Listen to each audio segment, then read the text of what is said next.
Man, I think that wind outside is actually getting stronger as we've gone along here.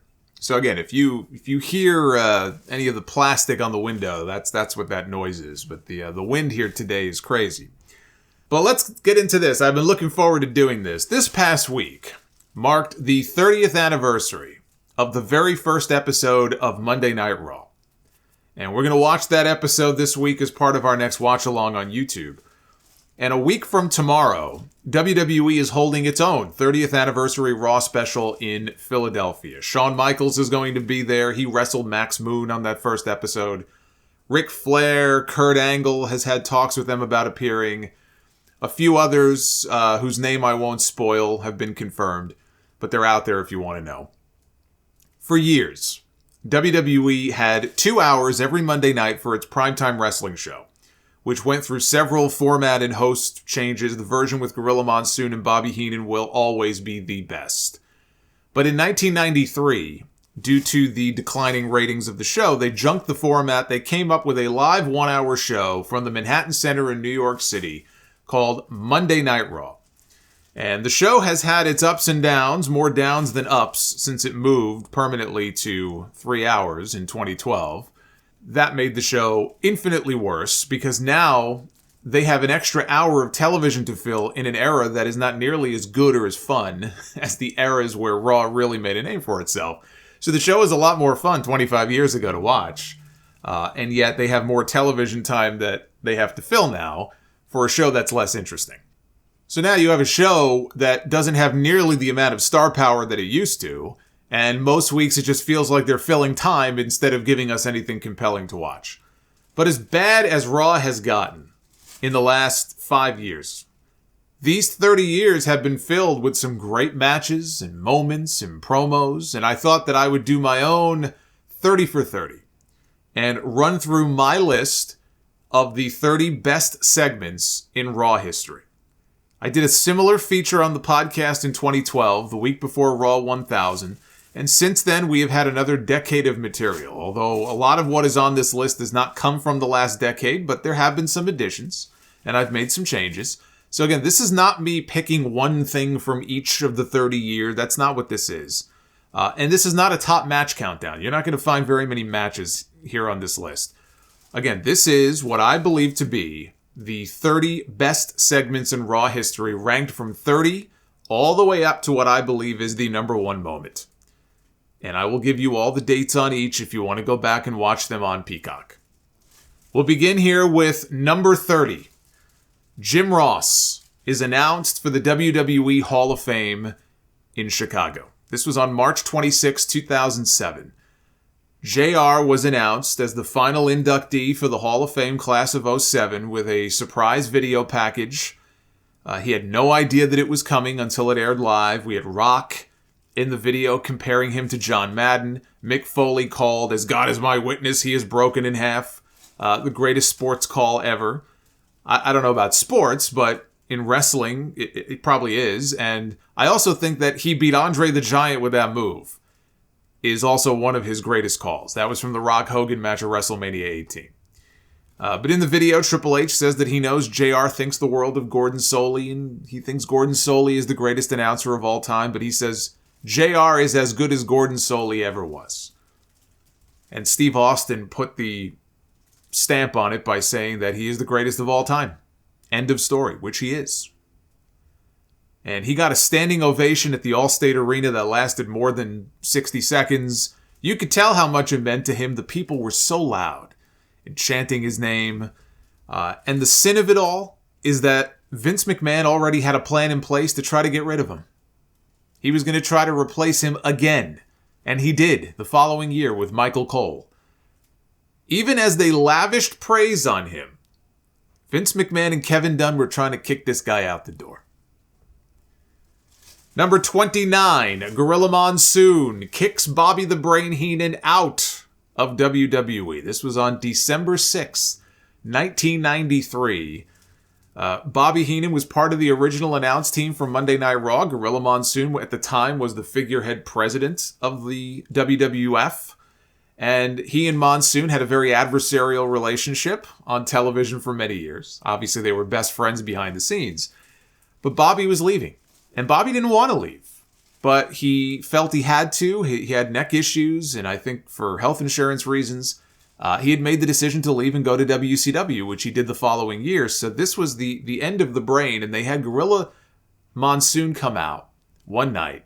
Even as Bobby was mocking him and making fun of him and making banana jokes, Monsoon comes out, he grabs Bobby, the camera follows him as he drags Bobby to the back, opens the back door, literally throws him out of the building and his belongings, his bag, there's toilet paper that fell out of the bag. And with the final parting shot of Raw that night was Bobby Heenan, and he gives a little salute because he knew this was his last appearance. He gave a little salute as he walked off for the final time. It was a very sad but fitting end, I think, for the Bobby Heenan character. I watch that back now. It really does. It makes me very sad.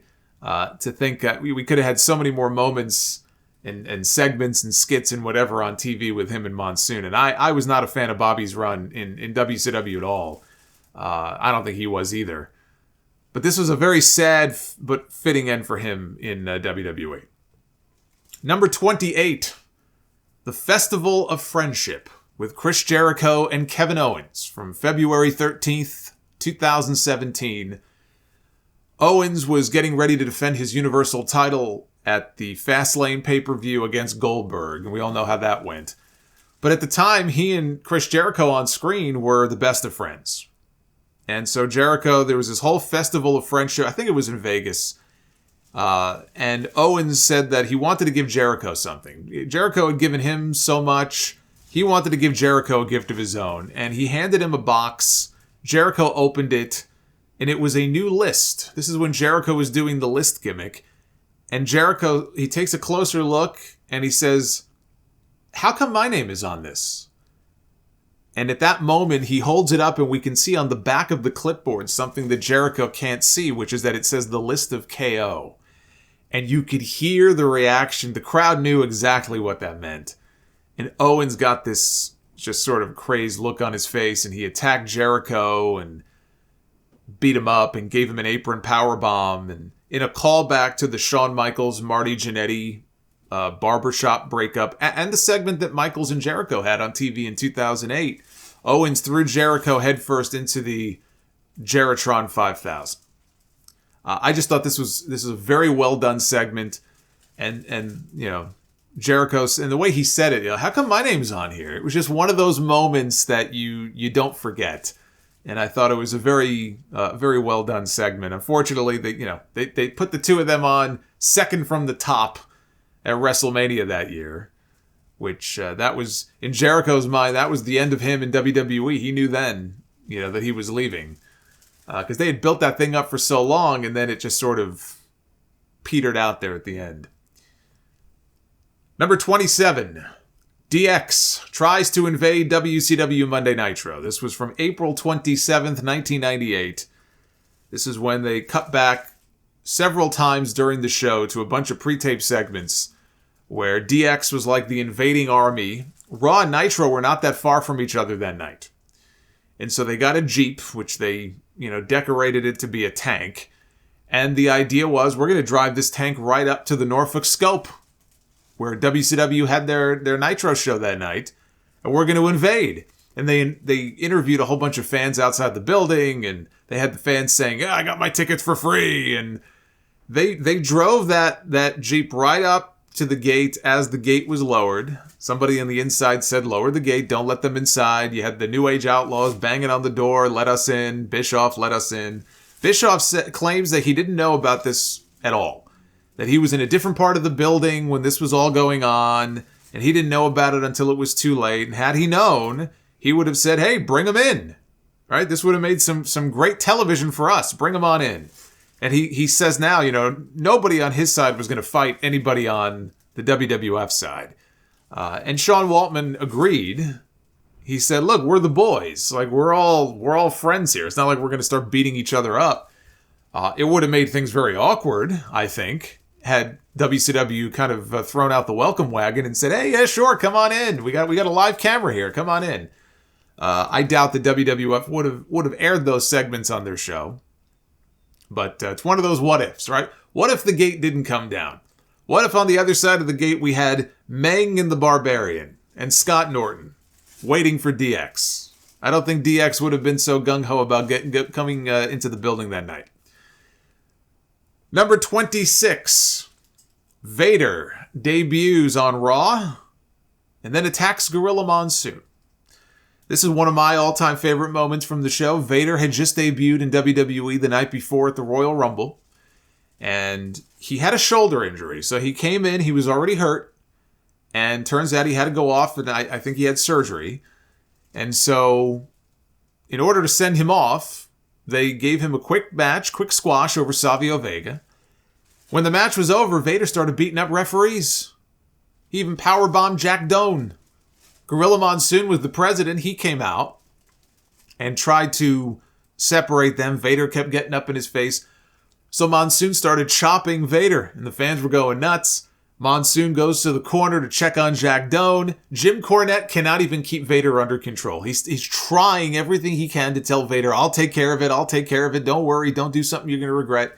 Vader shoves Cornette on his ass. He squashes Monsoon in the corner. He drops an elbow on him, and he gives him a Vader bomb. Until Shawn Michaels and Razor Ramon, they run out to chase Vader off. A hell of a debut for Vader. Not just in the Rumble, but on Raw that night. And then he disappeared because he was suspended. Monsoon had suspended him before Monsoon got beat up.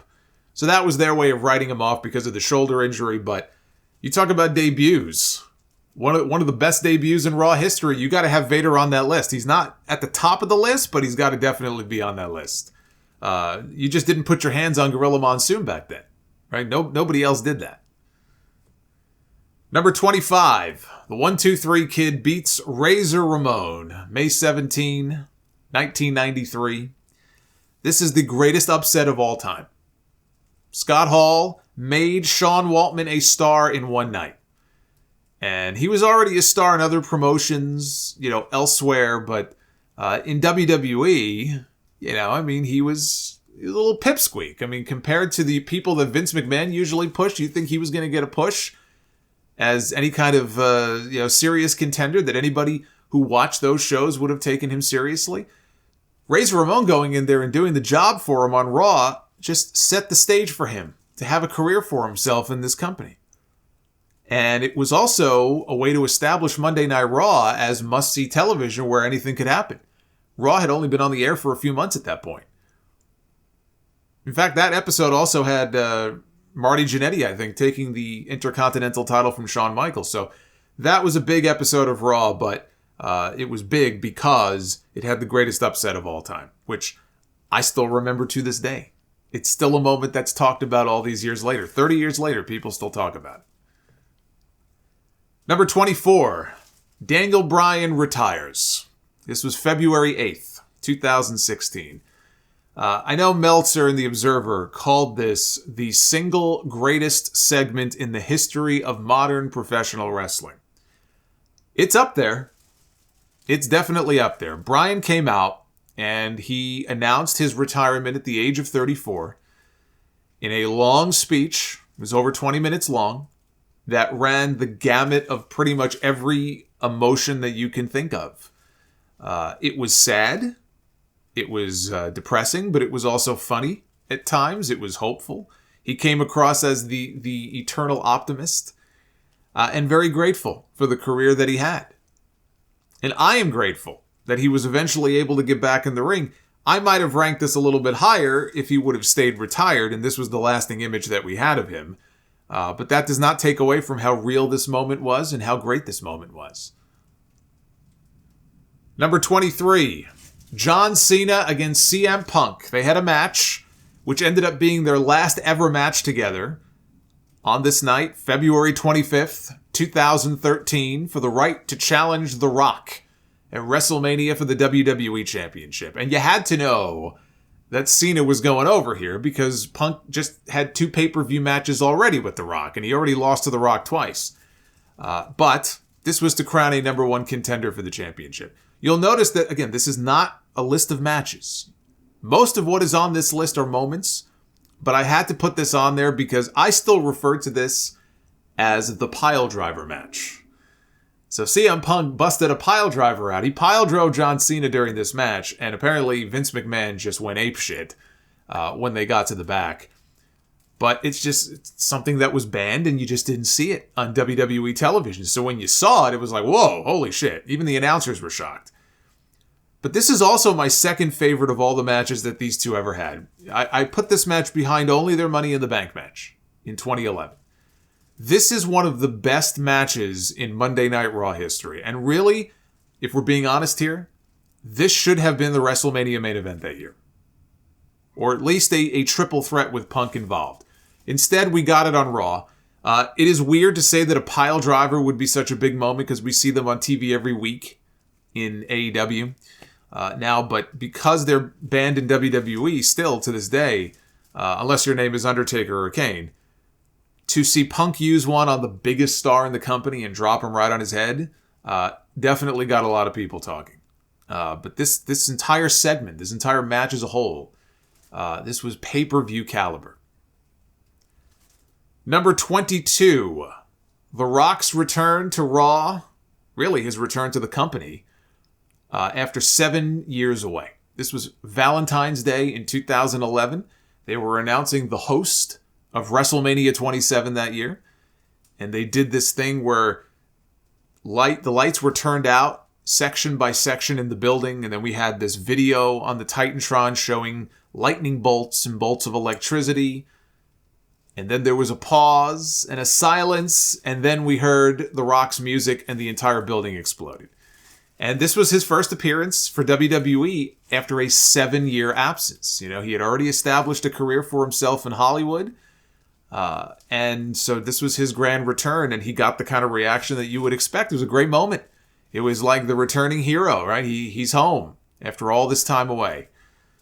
So that easily is one of the top moments in Raw history, just based on the reaction to his return alone. And I have that at number 22. Number 21. Speaking of returns to the company after long absences, Brock Lesnar. His return to Monday Night Raw, the night after WrestleMania, April 2nd, 2012. I was there. I was in the building that night in Miami when Brock's music hit, and he came out, and he got a huge reaction. He was coming off being, you know, the UFC heavyweight champion, and so he was a bigger star when he came back than he was when he left. There had been rumors about Brock possibly coming back, but people didn't know for sure until the music hit. And he came to the ring and he gave John Cena an F5 and kicked off a run that he is still on today. Number 20.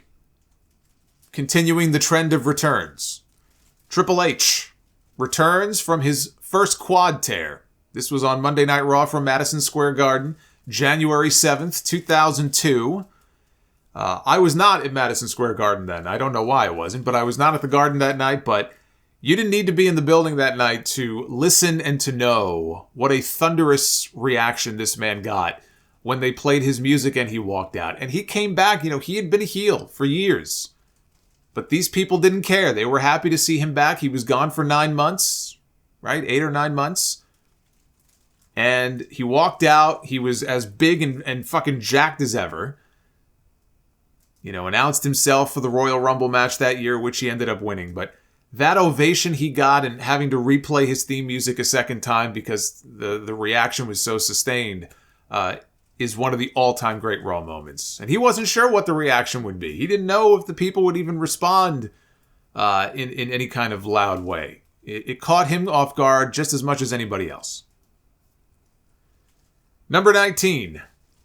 Stone Cold and the Corporate Beer Bath. From the March 2nd, 1999 episode of Raw, we were on the road to WrestleMania 15.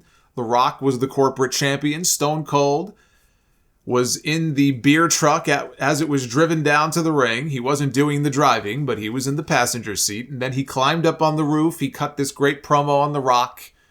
And then he got out of the truck, or he climbed down from the truck, from the roof, and he grabbed the hose. And he proceeded to hose down Vince McMahon, Shane McMahon, and The Rock and give them a beer bath. Austin made a little mistake when he got on the apron, and he was so into this that he took the hose, the nozzle of the hose, and he turned it on himself. He opened his mouth and he turned it on himself. What he underestimated was the power and the force of that hose. He almost injured himself. But this, again, one of those segments that still is talked about to this day, often duplicated. Kurt Angle did the milk truck thing. Kurt Angle just did the milk truck again a few weeks ago on SmackDown. Often imitated but never truly duplicated. This is one of the all-time memorable segments in Raw history. You'll find Austin, by the way, in a lot of these here on this list. Number 18, the debut of the Nexus. The Nexus was a group of wrestlers who were on the first season of NXT when NXT was in a very different format than it is today. You had Wade Barrett, you had Daniel Bryan, you had Michael Tarver, you had all of these different people. Heath Slater.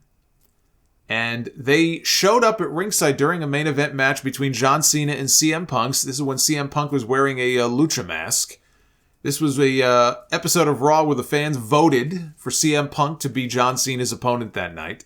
This, as I remember, this was a special 3-hour episode of Raw. Back when Raw would be 3 hours, it was a special episode. There ain't nothing special these days about 3-hour Raws.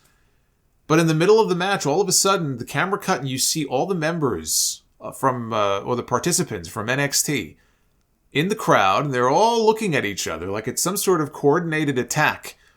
And they surround the ring. John Cena's in the ring all by himself at this point.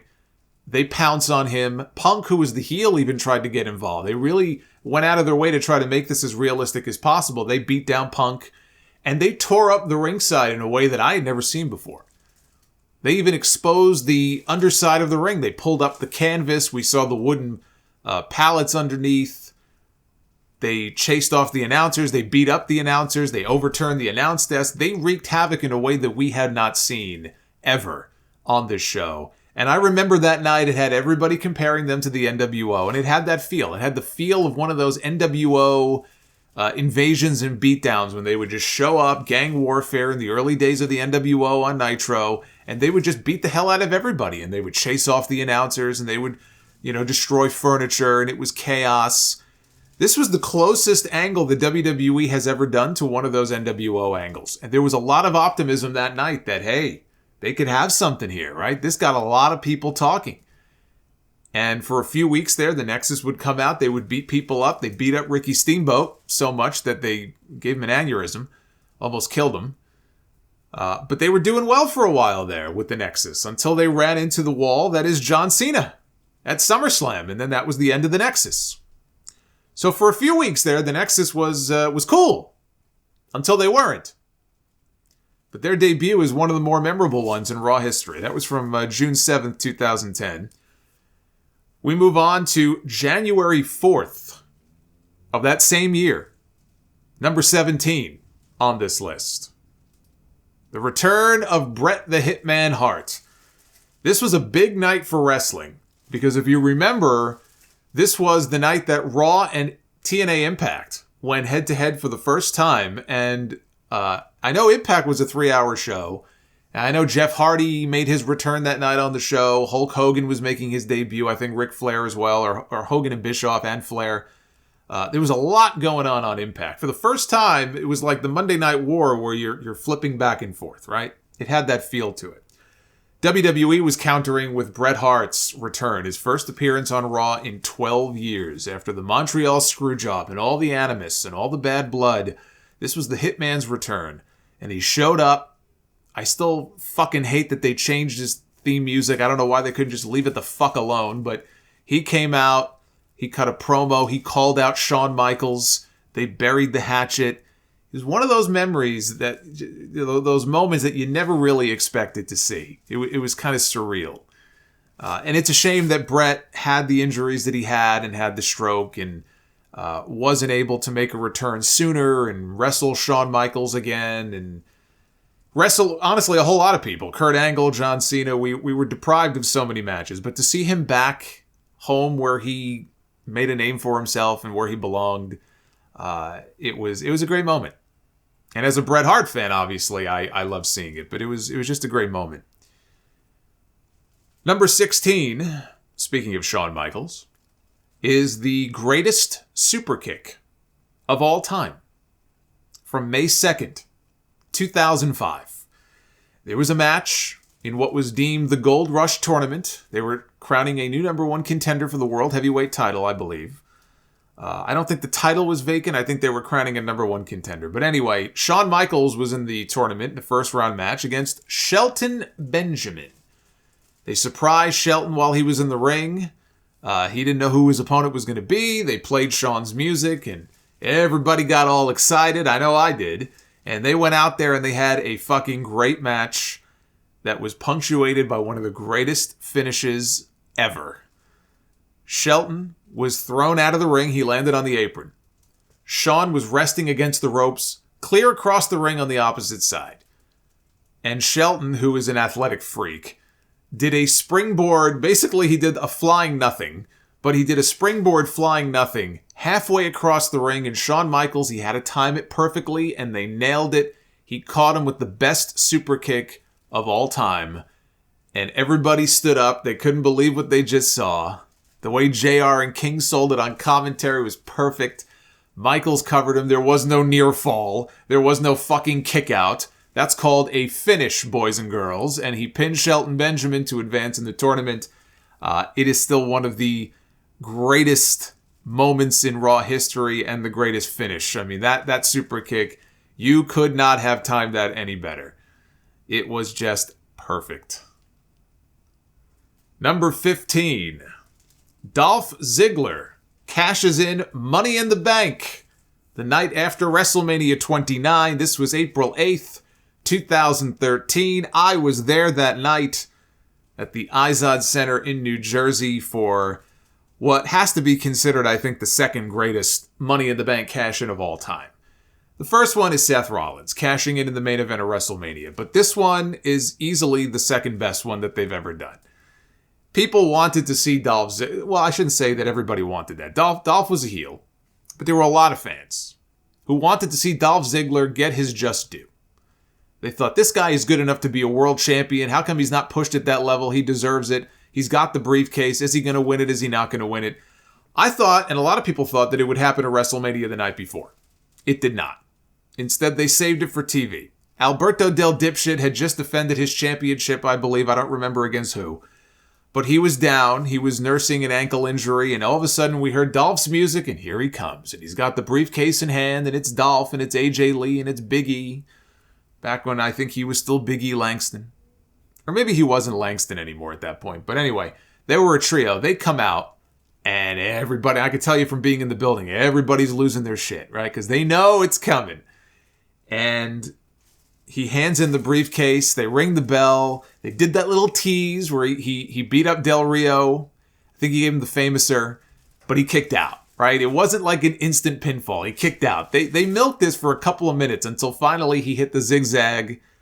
And actually before that, Del Rio, I think, had him in an ankle lock, and people thought, oh, fuck, they're going to beat Dolph. But he got out of it, and he hit the zigzag. He got the pin, and you could feel, like, being in the building, you could feel the vibrations of everybody just jumping up and down and just losing their minds. This was a fantastic moment. And Dolph raises the big gold belt up into the air. And he ended up having a very forgettable run as champion. And then he got concussed by Jack Swagger. And it didn't end the way that he had hoped. But this, again, I maintain, is the second greatest Money in the Bank cash-in that they've ever done. And it was just a very, very cool moment. Number 14. Talk about surreal moments. This is probably the most surreal of them all. Eric Bischoff makes his WWE debut as the new general manager of Monday Night Raw. He stands on stage and he hugs Vince McMahon. As Jim Ross said on commentary, they should check their pockets in case they both picked each other's pocket. This is a moment that nobody, I think, there was certainly a time where nobody ever would have expected to see this. But only a few years removed from the end of the Monday Night War, here we were with Bischoff on Raw. And he came out and he cut a promo, but it was all about that initial moment. And I know why they did the tease before the commercial break, where we saw Bischoff in the back and Booker T said, "Tell me I didn't just see that." They wanted everybody to tell their friends, hey, put Raw on, right? Because they went to commercial. They wanted everybody to tune into USA Network. I guess then, actually, they wouldn't have been on USA, right? They were still on TNN at that point. Everybody put on TNN, but they killed it. They spoiled it before it happened. They should have just waited. It would have been a bigger moment that way. But very surreal to see Bischoff come out and make that Raw debut and embrace Vince McMahon, a man who, as Jerry Lawler said on commentary, Vince McMahon once wished death upon Eric Bischoff. And here he was raising the man's hand. Eric Bischoff, by the way, still the greatest of all of the Raw general managers. Number 13 is a moment that I remember I waited weeks for this because they were teasing it slowly but surely. You knew it was coming, you just didn't know when. And when it finally happened, it was this huge moment. Number 13 is Stone Cold Steve Austin giving Vince McMahon his very first stunner at Madison Square Garden, September 22nd, 1997. There were a lot of things that happened that night, including the debut of Cactus Jack on Raw for that street fight he had with Triple H. But it's remembered for the first stunner. And Stone Cold was out at the time. He was not cleared to wrestle. This was after he got dropped on his head by Owen at SummerSlam. But he attacked Owen. The cops surrounded him in the ring. They had their billy clubs out. Vince threw down his headset. No, don't do it. And he got in the ring to calm things down. And he tried to explain to Stone Cold and said, look, we're just looking out for your best interest. Right? We're just looking out for what's best for you. And Austin said, I appreciate it. I appreciate the fact that you and the World Wrestling Federation care. And I also appreciate the fact that, hell, you can kiss my ass. And he gave him a kick to the gut and a stunner. One of the worst stunner sells of all time, although Vince would top himself many times over in the years ahead. Maybe none worse, frankly, than the one at WrestleMania this past year. But he flopped around like a fish on the floor. And the cops cuffed Austin. They arrested him. They took him to jail. But that was the very first stunner. And again, Vince McMahon was the owner of the company. By this point, people knew who Vince was. You know, for many years, it's Vince McMahon, the announcer guy. But in the months before this, it started to become pretty well known that he was the owner of the company, if you didn't know. And for him to take a bump at all was a big deal. Because Vince didn't take bumps. Didn't take very many bumps. So that will always be an iconic moment, that first stunner in Madison Square Garden. Number 12 is something that I actually had on the very top of my list when I did my first Raw 30 list 11 years ago. And I have it at number 12 now. Ric Flair's retirement ceremony. The night after WrestleMania 24, March 31st, 2008. This is still a great segment. And really, I believe it is the best send-off that any wrestler has ever received.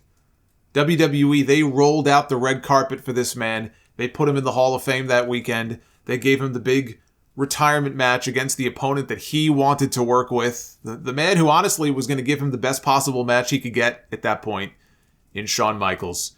And then the very next night, they trot out all of the wrestlers, legends from his past, members of his family.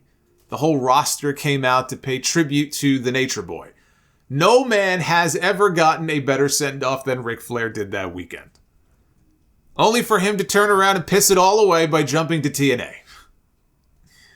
So this is still a great moment. I could watch this back and, you know, it's an emotional thing. And Flair, of course, gets emotional. I mean, Flair, if he stubs his toe, he starts crying. So he's an emotional guy. Still a great segment, but it doesn't have the same punch that it used to. But I still think it belongs on this list. I have it at number 12. Number 11 is the simulcast with Raw and Nitro. When Vince McMahon announces that he has bought his competition. He has bought WCW. Only for his son, Shane McMahon, to come on out on Nitro. They were in Panama City Beach for the final Nitro Spring Break edition. And he says the name on the contract is McMahon, but it's not Vince McMahon.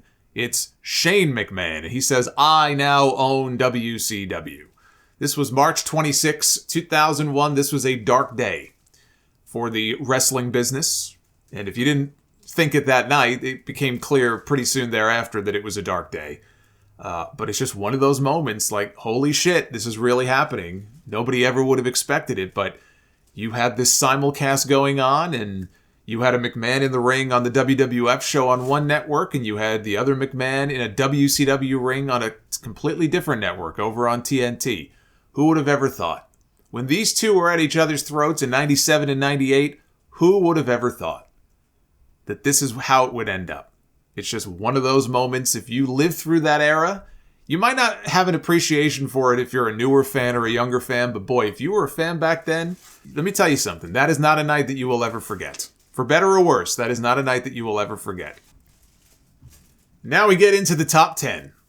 Number 10, Daniel Bryan breaks free of the Wyatt family. This was from the January 14th, 2014 episode of Monday Night Raw. After the main event, which was a tag team cage match that night, Daniel Bryan and Bray Wyatt are alone in the cage. Daniel Bryan had effectively been forced into becoming a member of the Wyatt family. It was only for a few weeks. This storyline did not last very long. But they were in the ring together, and everybody was waiting for Bryan to break free of this group, but he wouldn't. It's almost like he was under a spell. And it looked like it was going to be more of the same here, where he was going to allow Bray to give him Sister Abigail and lay him out, but Bryan shoved him off. He fought back for the first time, and the people they could sense, this is it, this is the moment. And they started getting louder and louder, and Bray just looked at him and says, "You're a coward," and everyone's chanting Daniel Bryan's name. And Bray goes to the corner, and now he charges in at Bryan, and Bryan sidesteps him, and he starts, throwing shots at him, and Bray shoves him out of the corner. Bryan comes back with 3 straight running drop kicks. The people are losing their minds. Bray goes down. Bryan is pacing back and forth, and these people were going absolutely crazy for this man who, by the way, you would have been watching television at that time and figured, well, obviously, this guy's going to be going to WrestleMania to challenge for the championship. He might even win the Royal Rumble this year. Not if you're WWE. They had other plans for Bryan, and those plans had absolutely nothing to do with the main event of WrestleMania. They had absolutely nothing to do with him challenging for the championship. They couldn't see it. They couldn't see what you and I saw watching the product at that time, that this man was the most over babyface in the entire company, and it happened organically. The people just got behind him. They loved him. They loved this guy. Company didn't care. They had their own plans. They were going to stick with it. And then, of course, for them, a series of unfortunate circumstances where the people turned on Batista in the Royal Rumble, and CM Punk walked out, which ruined the planned match with CM Punk and Triple H, and Daniel Bryan ended up getting his main event at WrestleMania and ended up getting his title win. It all worked out in the end. But this night here, if you want a great example, and a lot of people are going to talk about the night, the Yes Movement, where Bryan was in the ring and all the fans were invited, and that, that's a memorable moment, but that can't hold a candle to this, I'm sorry. This is one of the greatest moments in the history of this show. Not just from the past decade, but in the history of Monday Night Raw. To see the fans react to him in this way, and the other members of the Wyatt family, Harper, Rowan, they're trying to climb into the cage. Bryan keeps knocking them off the side, and then the cherry on top was at the very end of this. And we're used to seeing this now. Even in AEW, the fans put their fingers in the air and they chant yes. But at the time, Bryan, he went to the corner, and he very slowly started putting his fingers up in the air. And it got faster and faster and faster, and the crowd was kind of going with it. They were going with the rhythm, and they got this wide crowd shot, and you can see people even up in the upper sections, right? Everyone is standing up, and they're doing the yes chant. And I think even at one point, if you look in the lower right corner of the screen, you could see Michael Cole kind of leaning on the announce desk, and he looks over, I think, at King, right? And I couldn't really see what his facial reaction was, but he was probably looking at him going, "Are you seeing what I'm seeing? Like, this is insanity here."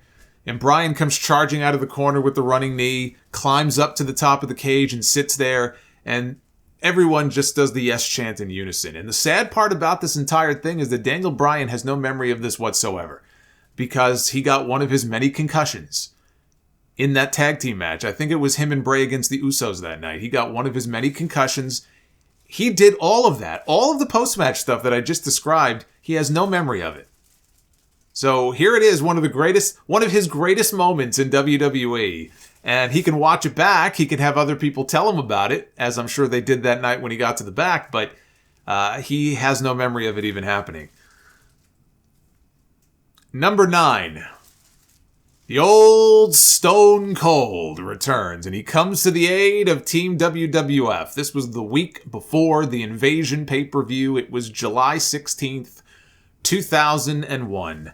The old Stone Cold came back. It was only for 6 days, and I hated what they did with the Invasion, but fuck, I mean, how cool was this moment, right? The way they built this up all night long. Vince McMahon went to Stone Cold, and he pleaded with him. We need the old Stone Cold back. Our company is hanging in the shadows here. This invading force is going to come in and ruin us all. We need you. We need the old Stone Cold. This was after he had already turned heel at WrestleMania months before. And even I think the previous week on SmackDown, I think Vince said we need the old Stone Cold. Stone Cold walked out on him. But they had these segments that aired all throughout the show. It was a thread. They told a story that was threaded throughout the entire 2 hours of this show. Austin he went to the bar, he was drinking, he was shooting pool, but he would look up on the TV and he saw what was going on. And he tried to ignore it, but he just couldn't help himself. And he smashed the balls down and he ran out of the bar. And you can hear Deborah, his wife, go, "Steve, where are you going?" And everybody in the arena who saw it, right, they start cheering because they know where Stone Cold is going. And they show him pulling up to the building. He gets out. He's beating up the invaders. He goes in. He beats them up some more. But in the ring, the WWF guys are outnumbered. They're getting their asses handed to them. Until finally the glass shatters and everybody comes out of their seats. And Jim Ross on commentary was just pitch perfect with this. Here comes Austin doing the BMF walk down to the ring. And he goes, "Oh, is it the old Stone Cold? Oh, he's talking. Oh, he's walking." And he comes down to the ring.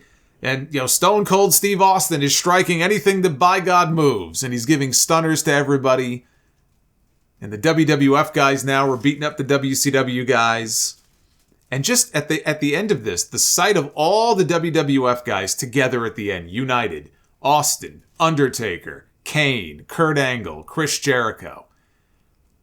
Even the speech that they brought in Fred Blassie in his wheelchair to give backstage, addressing the troops, that was great, as ridiculous as it all was. I mean, think about it. They built the invaders up like a serious threat. Basically, it was Booker T and a bunch of mid-card guys. That's basically what it was. I don't even count DDP. DDP had already been buried by The Undertaker by that point. It was Booker T and a bunch of mid-card guys. So I don't know that, people were taking it very seriously. If the NWO guys were there, if Goldberg was there, if Sting was there, and Flair and Bischoff was leading the charge. Like, there was a proper way to do the invasion, and for various reasons it didn't happen. What they got was basically Invasion Light.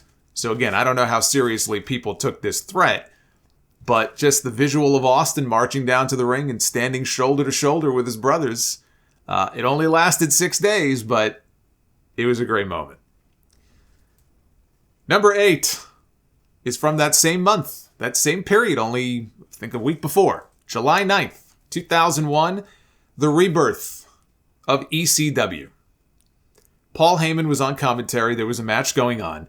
This was where Tommy Dreamer and Rob Van Dam made their debuts. Now, Tommy Dreamer and RVD had actually appeared already on Raw many years earlier, but now they were full-time members of the roster. ECW, they had filed for bankruptcy months earlier. ECW was done. Heyman didn't tell anybody, but boy, it was a big surprise to the ECW guys who still weren't paid when they put Monday Night Raw on in March. And there Paul Heyman was, sitting there next to Jim Ross doing commentary. So he had been doing that for a few months. And it was Chris Jericho and Kane. Again, I forget offhand who the opponents were. It might have been Rhino and somebody else. Some former ECW guys. Tommy Dreamer, RVD, they run in. All of a sudden, after a while, the ring is filled up with former ECW guys. They're WWE guys, right? Raven and Taz and people like that. The Dudley Boys. But they all turn at the same time to face Jericho and Kane, who are in the corner. And you realize in that moment, what do all of these men have in common? These are all former ECW guys. And they attack Jericho and Kane. And Jim Ross has no idea what's going on here. Paul Heyman does.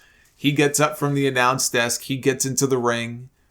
And he cuts this promo talking about, ECW and everybody is standing there, this invading army of Extreme. And it was a great moment. And then they ruined it an hour later at the end of the show by basically they sent Stephanie McMahon out there as the new owner of ECW. Stephanie McMahon is the new owner of ECW. And the WCW invaders and the ECW guys, they unite together as one giant alliance. I couldn't believe it. You have this great angle where now you don't just have one invading force, you have two. They're kind of the rebels, right? They're the renegades. And then an hour later, I don't know that in the span of an hour like that, I've ever seen a great angle destroyed so quickly as I did that night. So while it started out great, it didn't end that way at the end of the show. But the segment itself was great. And then they killed it. Number 7 takes us to Raw on March 17th, 1997. This was right before WrestleMania 13. There was a steel cage match on this show for the World Wrestling Federation Championship. And it was Bret the Hitman Hart challenging Psycho Sid. Things didn't go too well for Bret Hart that night. Steve Austin got involved. The Undertaker got involved. And Bret ended up losing the match. When the match was over and they came back from break, Vince McMahon was in the ring to interview Bret Hart.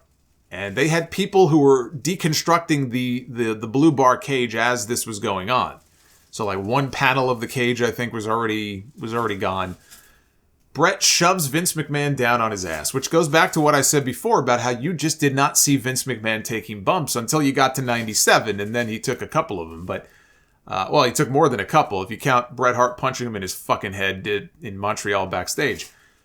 But Bret shoves him down on his ass, and he cuts this scathing, profanity-laced tirade, which, for those who don't know, the reason we have a 7-second delay now on Monday Night Raw is because of this segment with Bret Hart from 1997. Vince McMahon says, "Bret Hart, you must be terribly frustrated by what's just happened," and he shoves Vince down, and Bret says, "Frustrated isn't the goddamn word for it." He says, "This is bullshit." He goes, "You screw me, everybody screws me, nobody does a goddamn thing about it." He goes, "Nobody in the building cares, nobody in the dressing room cares, so much goddamn injustice around here, I've had it up to here." And he's going off and going off. Stone Cold appears on the screen finally, and they start arguing back and forth. Sid comes back out.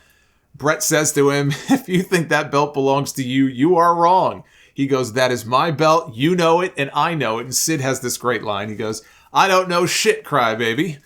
So basically Sid says he doesn't know shit. Throws the belt down, gets in the ring. Undertaker comes down. Bret does a dive out onto Undertaker on the floor. Austin comes down to the ring. We got this big 4-way brawl going. Shawn Michaels, who had lost his smile the month before, vacated the title. He wasn't even a part of WrestleMania in a match. Had what was supposedly some devastating knee injury that might end his career. He doesn't want to be left out. So he was there that night. He comes walking out. And he's looking for something to do. He goes, he grabs one of the long beams from the cage, like he picks it up like he's going to hit somebody with it. I don't know, he looked pretty good to me moving around that night. But this was a chaotic ending to the show, the likes of which we really didn't typically see back then. But Bret Hart going off and cursing on live television is still one of my personal favorite all-time Monday Night Raw moments. Number 6. CM Punk was in Las Vegas. He sat down cross-legged on stage and cut what is referred to as the pipe bomb. This was on June 27th, 2011. This is the promo that launched the Summer of Punk that year and really made him WWE champion because he was on his way out. Before the pipe bomb, he was leaving. His contract was up, legit, and he had already one foot out the door. He cut this promo and had every single person in the wrestling world buzzing and talking about CM Punk. And it led to him having the greatest run of his career. This is the promo where he talked about resenting the fact that The Rock, Dwayne, comes in. He gets the WrestleMania main event. What about him? How come I'm not on the posters? I'm not on the cups. You come up to me in the airport at 3 o'clock in the morning wanting me to sign your shit so you could turn around and sell it on eBay. You guys are as responsible as anybody else. Now he's going off on Cena. He's talking about the idiotic daughter and the doofus son-in-law.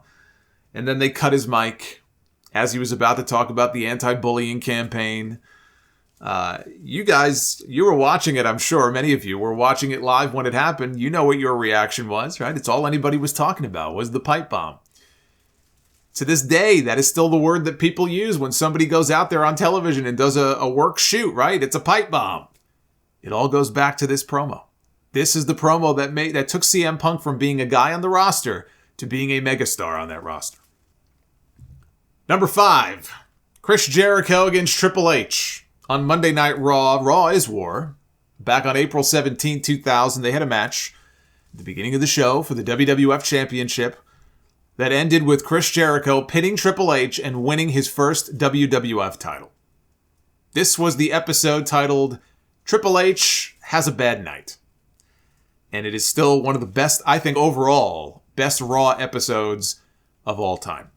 Jericho had a little assistance from Earl Hebner, who had been bullied for weeks by the McMahon-Helmsley regime. And there was a ref bump. Earl came down. Triple H saw him and said, "You're not supposed to be here. You're not supposed to be the referee." He pushed him. Earl pushed back. And Triple H shoved Earl down to the mat. Chris Jericho caught Triple H with a spinning heel kick and then the lion salt.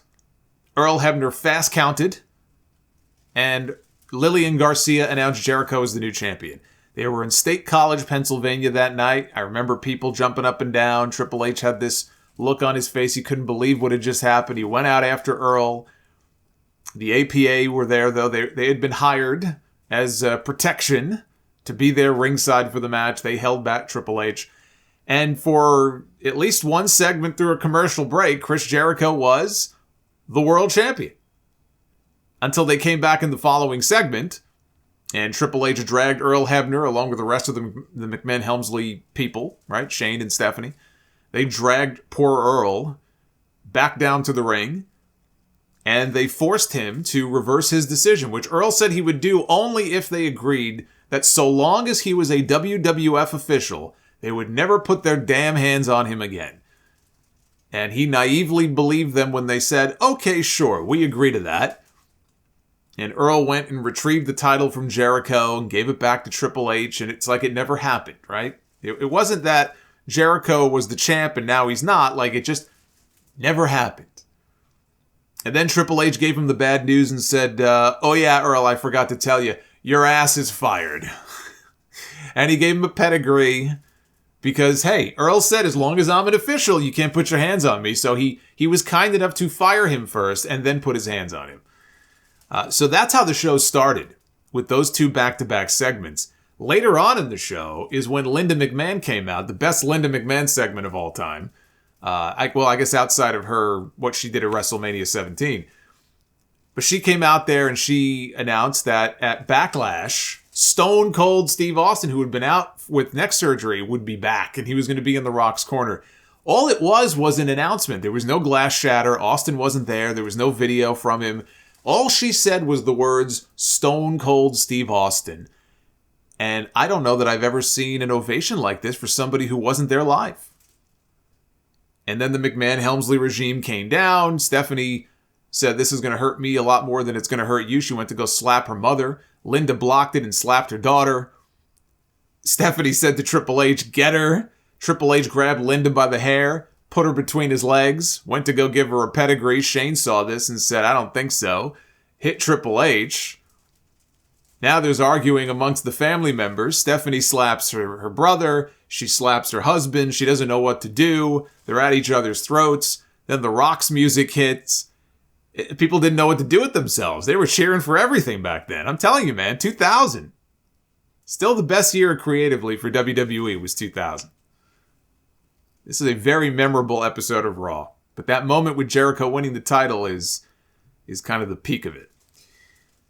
Speaking of Jericho, that brings us to number 4, which was the Millennium Countdown and the debut of Chris Jericho on Monday Night Raw, August 9th, 1999. What better way for Jericho to debut than interrupting The Rock, one of the biggest stars in the entire company? And Jericho went toe-to-toe on the microphone with The Rock. He introduced himself, right, as the Ayatollah of rock and rolla, and The Rock came back, of course, and said, who are you, little jabroni? And they went back and forth, and it was great. I don't know what Jericho was doing with the hairstyle back then, but this is... I put this as the second greatest debut in WWE history. Second only to Kane at Bad Blood in the Hell in a Cell match in 97. When I think of the 2 best debuts of any wrestler in the history of this company, I think of Kane and I think of Chris Jericho right after that. If you were a Jericho fan who was never pushed as a headline guy in WCW, you had to have a lot of faith that on his very first night in the company, they decided to debut him in a segment with The Rock, right? Even though he wasn't really pushed at that level after that, not for a while. If you were a Chris Jericho fan, though, you had to watch this and be like, oh man, this is great, right? This guy's going to be pushed as a headliner, as a top guy, and then he didn't even wrestle The Rock after that. But this is the segment, one of the segments that people think of when they think of the best Raw moments of all time.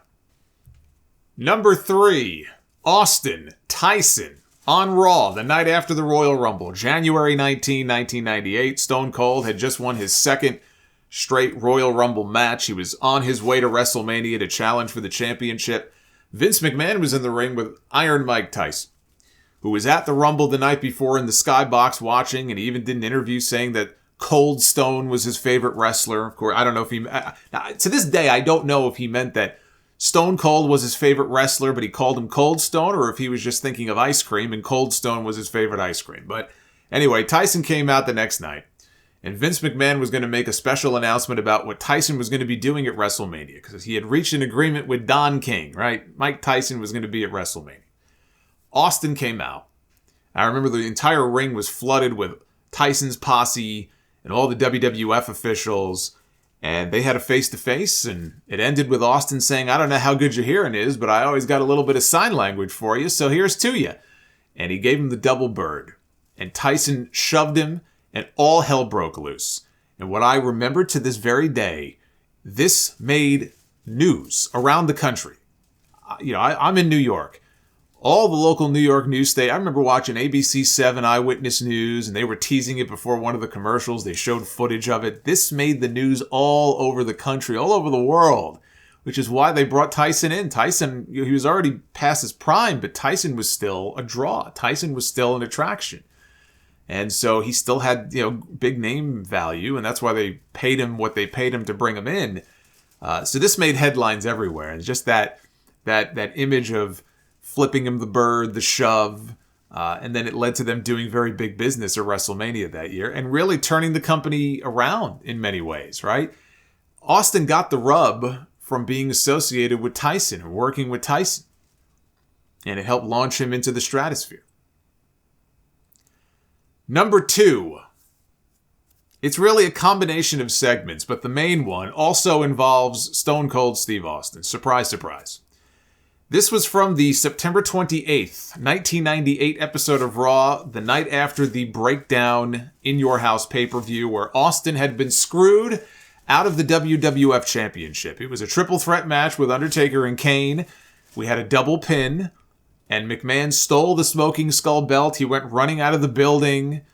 So now it's Raw the next night, and McMahon is in the ring with his entourage. He's going to announce who the WWF champion is. Is it The Undertaker? Is it Kane?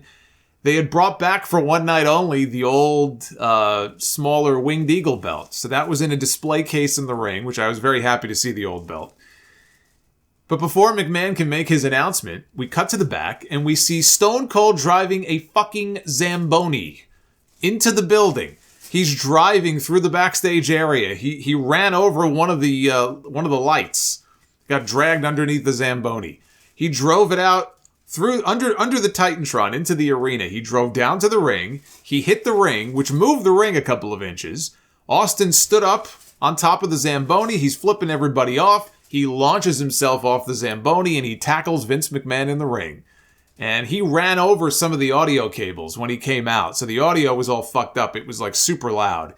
But even if the audio wasn't fucked, it was loud in that building. And Undertaker and Kane are just sort of standing there watching all this. The cops swarm Austin. They're handcuffing him. Somebody threw one of those giant, I don't even know what you call them. They used to make these wrestler, like blow up, not a doll, but like these blow up things that you would kind of punch. Someone threw one in the ring. It was chaos. It was pandemonium here. And Austin and McMahon are kicking at each other. They dragged Austin off to jail. I will never forget this segment. This, of all the Austin segments on Raw, and all the cars and trucks and shit that he drove and everything he ever did, the Zamboni segment is my all-time favorite. I mean, if you want to watch a segment that just perfectly envelops the chaos of that era, the Attitude Era, watch this segment. This was fantastic. But it wasn't over yet. You know, we talked about Triple H has a bad night on Raw in April of 2000. This was Vince McMahon has a bad night in September of 98 because they went to commercial. And Austin's off to jail, right? They put him in the car. They took him to jail. We come back from break. Vince is back in the ring. And he looks all disheveled because he just got beat up. And he's in the ring, and it's him, and it's Undertaker, and it's Kane, right? And we're supposed to find out who the champion is. But Vince says, you know, you didn't hold up your end of the deal. Austin came out here, he beat the fuck out of me. So I'm not going to announce a champion at all tonight. And then he announces that instead they're going to do another match between them at Judgment Day the next month. And they'll battle it out to find out who the champion is. And Vince goes to leave, and Undertaker stops him. But actually, let me back up a little bit. Before Vince goes to leave, he's insulting these two men who are towering over him. He looks at the Undertaker. He's talking about handicaps. He goes, one's physical, and he goes, the other is mental, right? Anyway, he goes to leave. Undertaker stops him. And Undertaker tells him, he goes, you better watch your ass. He goes, because the next time you get out of line with either one of us, you're going to be the one who's handicapped. And he lets McMahon go. And he looks at Kane like, all right, let's get out of here. Their backs are turned to Vince. And Vince sees this. And Vince goes to flip them off, but Undertaker turns around at that very moment. And they zoom in on McMahon's face. He's got this oh shit look on his face. And Undertaker just starts to annihilate this guy. Kane starts stomping on him. Undertaker puts a leg lock on him. He's trying to break McMahon's leg. Pat Patterson and Gerald Briscoe, they're trying to get involved. They get beat up. They drag McMahon out of the ring. They place the ankle on top of the ring steps. They take the top part of the steps. They break the ankle. Vince is his sell job here is immaculate. Like you thought him flopping around like a fish after the first stunner was something. So he's selling that he's got a broken ankle, and Pat Patterson is saying, you know, I can't believe it. Jerry Lawler on commentary, don't move it, don't move it. This is a very bad night for Vince McMahon. And then when he gets loaded into the ambulance, as they're trying to load him into the back of the ambulance, there's Mankind, who's sucking up to him, and he's got this soft drink, and he's with the straw, and he's trying to give it to McMahon. Here, have a sip, and McMahon's like, get the fuck away from me. This was great. All of this that I just described, this was peak Attitude Era. So when I think of the Attitude Era, I don't think of, you know, Mark Henry having sex with Mae Young and Mae Young giving birth to a hand, or some of the really stupid shit that they did. This is what I think of. This was the really fun, exciting stuff. And on this night, it was just pure insanity. But this was my favorite of the kind of what I call the Austin Chaos segments, was him and the Zamboni. And that leaves us with just one moment left here. The number one greatest moment in the history of Monday Night Raw over these 30 years.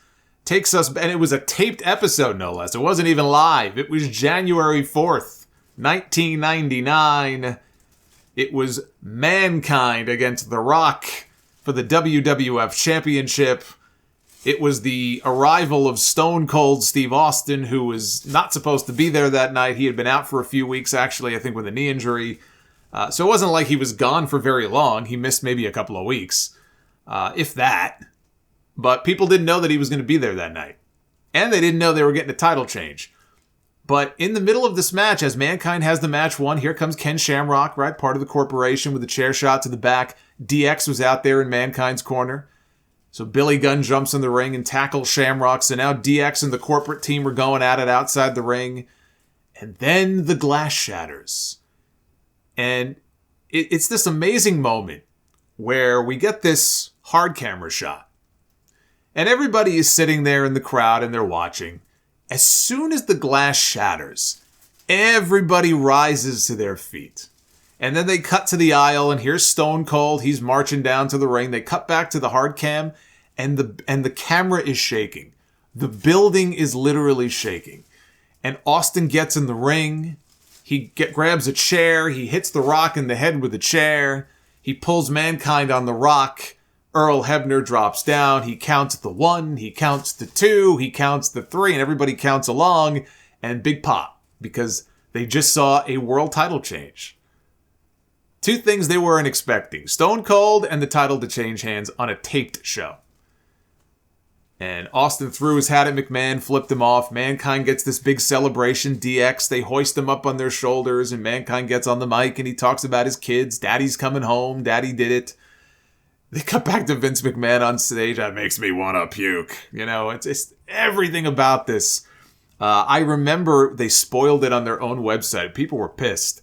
It's funny to me because over the years back then, they would complain about how, the internet and these people on the internet, they spoil things. They spoiled the outcome of the match on their own fucking webpage. If you went to WWF.com, like the next day, it was the lead story on the website. Because they wanted you to watch Raw the following Monday. It's like, then we got a new champion. The title changed hands. That would have been hard to keep under wraps anyway for 6 days. But on a taped episode is where all this went down. But there is no greater Austin ovation that you will ever find than the reaction when his music hits and the building is just shaking and the camera is shaking. And then to top it all off, Mankind, who is this beloved figure, wins his very first world championship. Something else that I think he himself would say, nobody expected he would be the world champion. He doesn't look like a world champion. I don't think he ever expected that he would be put in that position. But he became the world champion. And Michael Cole was on the call that night. Jim Ross was he had just had another bout of Bell's palsy. He had an attack a few weeks before. So he was out. And Michael Cole was on commentary with Jerry Lawler that night. So it was not Jim Ross on commentary. I'm sure his call of this, and as Foley was hired because of him. And they've told the story before. Vince didn't want to hire him. And finally, Jim Ross convinced him, and Vince told JR, okay, we'll bring him in, we'll hire him, but if it doesn't work out, it's on you. It's your ass. That was a Jim Ross hire. Jim Ross liked Mick Foley. He wanted to bring Mick Foley in. It would have been special for him to be the one on the call that night to call that moment. Michael Cole, not Jim Ross, but you know what? He had a hell of a call. Talking about him, living out of his car, years earlier, and, he finally did it. He did the best he could. I thought it was a good call by Michael Cole. It would have been better to have JR in that seat, especially because of the relationship that he had with Foley. But it was just, magic. What can you say, right? There's been no better moment in the history of that show, still to this day, than the moment we got that night back in 1999, which technically did not happen in 1999. It was actually taped the previous year. I think it was December 28th or December 29th, but it aired on January 4th. And that is the greatest moment in Monday Night Raw history. And so I look at this list. 6 of the top 30 segments in Raw history involve Stone Cold Steve Austin, which I think is very appropriate because when I think of Monday Night Raw, if I had to think of the first name that comes to mind, who do I most associate with Monday Night Raw? Who is the face of Monday Night Raw, especially when it was at its peak and it was at its most fun? That man is Stone Cold Steve Austin. Stone Cold, he was Raw. And so it makes sense that he would be in more of these picks here than anybody else on this list. This is a hard list to put together just to rank. And I had to leave a lot of shit off, but I'm pretty happy with how it turned out. I hope you are too, and feel free to chime in to let me know if you agree and what your favorite moment ever in the history of Monday Night Raw is.